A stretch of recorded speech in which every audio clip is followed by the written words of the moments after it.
I wish to thank to the INSS leaders and members that allowed me this opportunity to speak here. And I cannot hold myself but repeat the well-known situation of Alice in Wonderland, who arrived at a crossroad. I'm sure you all remember this story, but if not, she meets the cat sitting on the tree, and she asks where to go. And he says, depends on where you are wishing to arrive at. And she says, yeah, I don't mind where I'll arrive at. And he says, so it's not important where you go, but I wish to arrive at somewhere. He says, well, if you go long enough, you will arrive at the end to somewhere. The point here is you have to know where you are going, where you are wishing to be, where you are wishing to be at the end of this process. Anyhow, I prepared some presentation. I hope it will be interesting enough and important enough. Let me start. Some key events about the history of the NPT.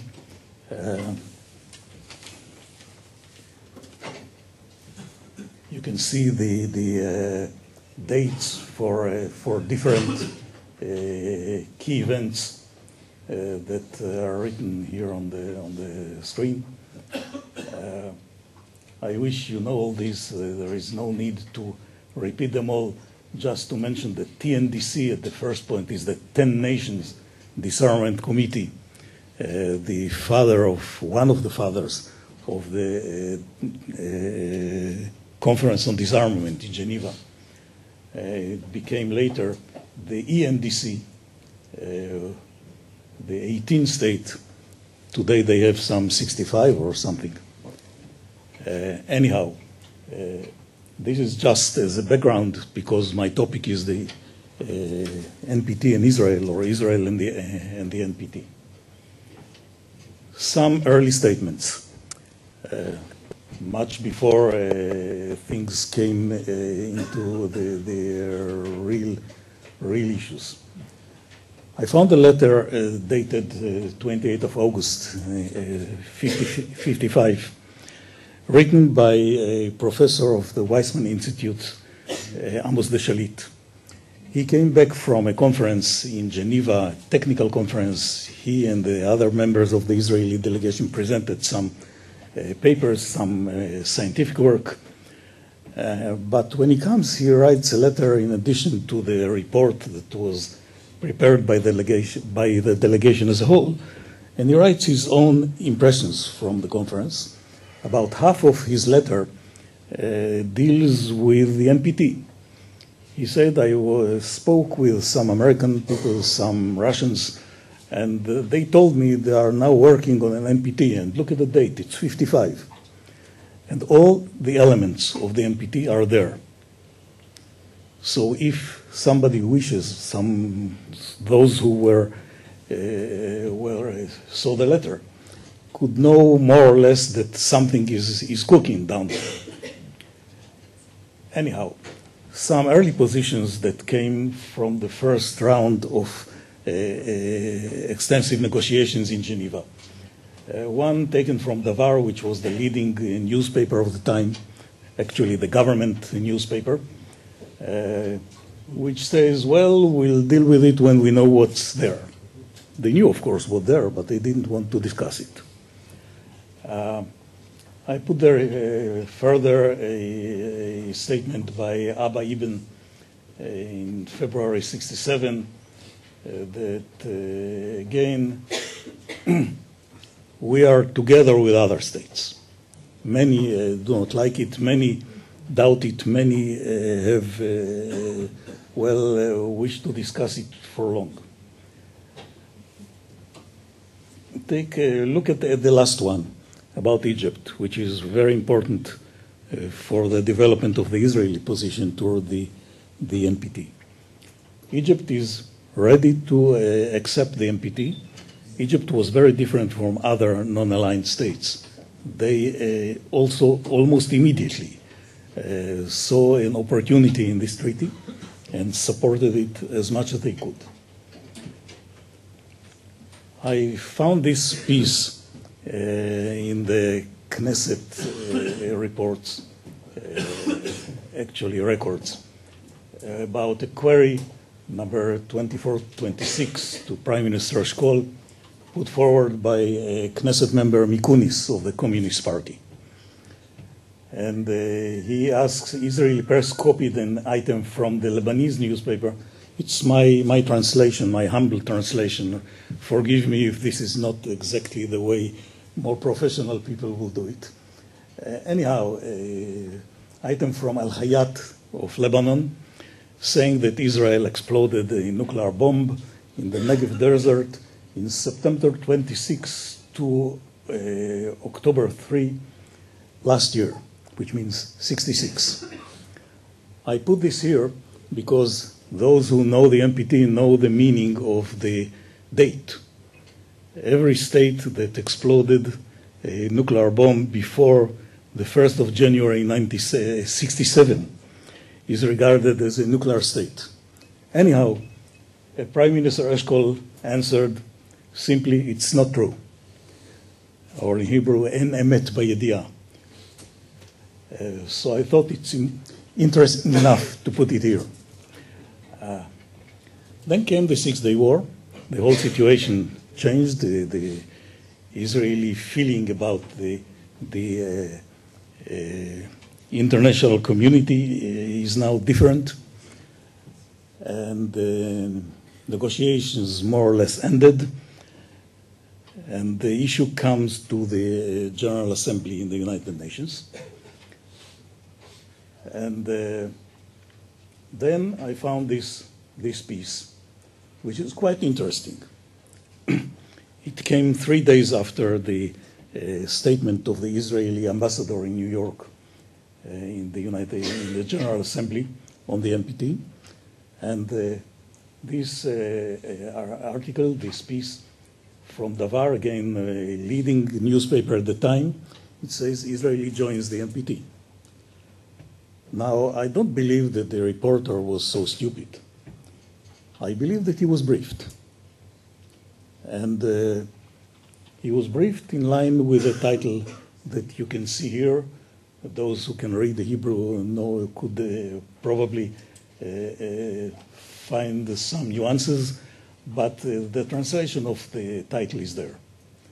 The response came only 3 days later, after a weekend, in another newspaper, Ma'ariv, which says Israel expressed doubts about the NPT, but will vote in favor as a gesture to the United States. Now, these two articles actually represent a debate, even a dispute, within the Israeli establishment. Mainly in the foreign ministry, people thought that there is no possibility of not signing the NPT. The IEC was then a new player, and they claimed that joining is not an option at all. The debates continued without a real decision for some time. Here is the key points from Ambassador Tkoa's statement in the General Assembly on May 25, 68. You can see them, I will not repeat them. The position and the very speech, actually, was approved by Prime Minister Eshkol. The elements remain central in the Israeli position for at least some time. And you can see here the tension between we are in a group of nations that say more or less what we say, and on the other hand, we are in Israel in a unique situation. This tension remains for some time. The second one actually prevailed with the time. And the resolution was taken in New York on I believe, June 12th. You can see the numbers here. Some of the principles here are really important, especially the first one that Israel supports the principles and the purpose of the NPT. This actually remains the idea for a very long time. Israel was very different in this, with this point from many other states that didn't like the NPT. We accepted, for example, that there are states who may have nuclear weapons and the others may not have them. We didn't have a problem with that. Anyhow, unlike India, for example, which is a very extreme example to the other side. Now, with the signature, the treaty was opened for signature on the 1st of July, 1968. Few Arab states, and Jeremy mentioned these reservations, few Arab states, I wrote down some of them, added a reservation to their signature and later to their ratification, saying that there will be no relations between Israel and the Arab states due to this treaty.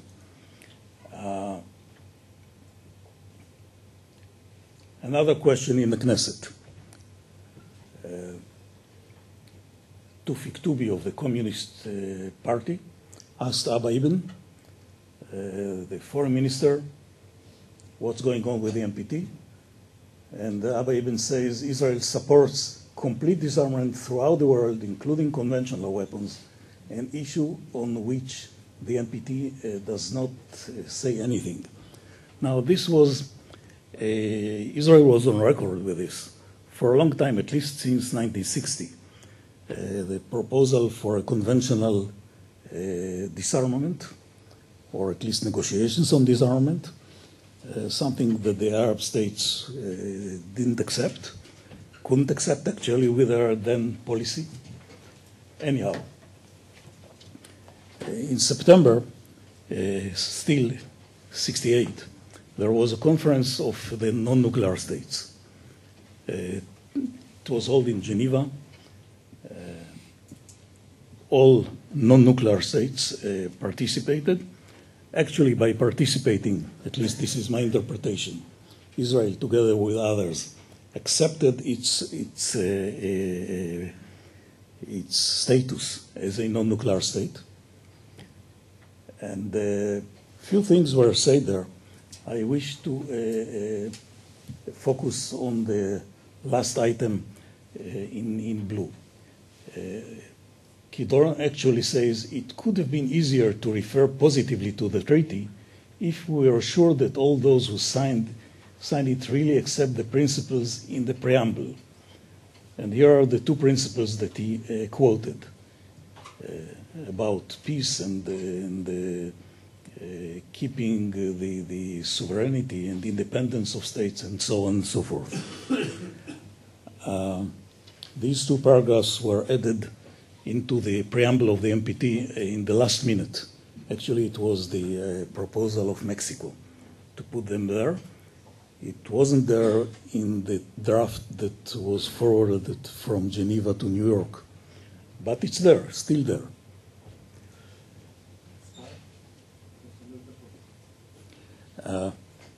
Then came a statement by Eshkol in Dgania, well remembered at the time. I believe people actually forgot it with the time.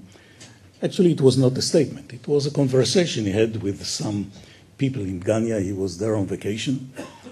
And the newspapers quoted him from this meeting, from this conversation, saying that there is no hurry to sign the NPT. And of course, the second part, that we know all the secrets, but this is the technical secrets, but the way is very long, and this is not the same thing as knowing and having it. The issue came up in the Knesset by Knesset member Uri Avneri, who said, well, you share it with members of Kibbutz Dgania, why don't you share it with us? And Eshkol says, well, I didn't read what was there, what was in the newspapers about it, but I remember the conversation. And he actually make it official, this position that what's the hurry? Why now? You can see the text as it was said there. I'll run because Shimon is hiring me. Throughout the 70s, there were several statements. I bolded here the fact that Prime Minister Meir never made any statement on the issue, which is very typical to her. But there are many other statements saying more or less, we're still studying the treaty. We are still in the process of digesting it. It appears in many ways Shimon Peres as the defense minister is actually different from the others, but the main line is still there. Then in '79 came the peace accord with Egypt, and I wish to finish the whole presentation with this one. First of all, about the negotiation. I didn't see any paper, but I heard the following story, that there was an Egyptian draft which included some, uncomfortable elements for Israel, including the NPT. There was an Israeli draft which included some uncomfortable items for Egypt. I don't remember exactly what they were. The Americans put forward a third draft which cleaned the draft agreement from all uncomfortable issues and focused on the main ones. And it was decided that the negotiations will continue on the American draft. So nothing is there on the NPT. But without too much talks, without too many coordinations, Israel changed position at the end of 1980, about a year after the peace accord was signed, and joined the support, which was there for some time, for the Middle East as a free zone, as a nuclear weapon-free zone, in an Israeli way. And I put here the paragraph which is most important in my view, calling for a regional conference to discuss the issue, which again means if we come together, we actually recognize each other, we can start from here, and we can continue dealing with all disturbing security issues. Actually, it was a proposal to Egypt. Let's go together. And again, nothing was said. It was not raised in too many words. It's my personal interpretation. But actually, it tells Egypt, let's go together and try to bring others in on an issue which is important enough for other states as well. The answer came in February '81, when Egypt joined the NPT, actually saying, no, this is not our way. We want to go in a different direction. And actually, what I'll put it here. After the bombing of Iraq, there was a statement by Foreign Minister Shamir, then Foreign Minister, and he said here something about the way Israel sees the nuclear weapon-free zone, which was, for Israel at least, a relatively new position. It's clear from here that Israel put the free zone option as an alternative to the NPT. And this was the great difference between the Egyptian, for example, position and the Israeli position. But for Israel, this was actually an alternative. Thank you very much.